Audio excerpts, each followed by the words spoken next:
শহর কলকাতায় ফের ঊর্ধ্বমুখী পারদ, তাপমাত্রা সামান্য বাড়লেও স্বাভাবিকের নিচেই দিন এবং রাতের তাপমাত্রা। বিক্রান্ত রায় আমাদের প্রতিনিধি রয়েছেন এই মুহূর্তে, সরাসরি চলে যাব বিক্রান্তের কাছে। বিক্রান্ত, কি বলছে হাওয়া অফিস?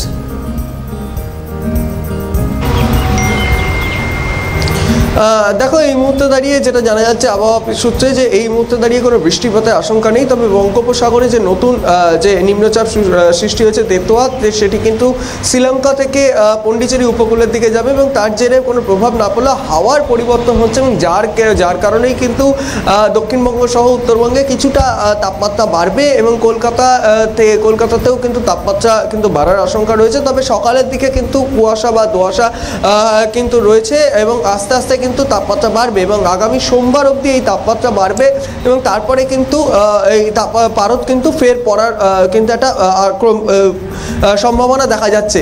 এবং এর পাশাপাশি জানিয়ে রাখবো তোমাকে যে এই উত্তরবঙ্গে কিন্তু দার্জিলিংয়ের দিকে যে তাপমাত্রা সেটি কিন্তু 6 থেকে 7 ডিগ্রি সেলসিয়াসের দিকে ঘোরাফেরা করছে এবং সেই দিকে নিচের দিকে অর্থাৎ দিনাজপুর বা মালদাতেও কিন্তু তাপমাত্রা বাড়বে।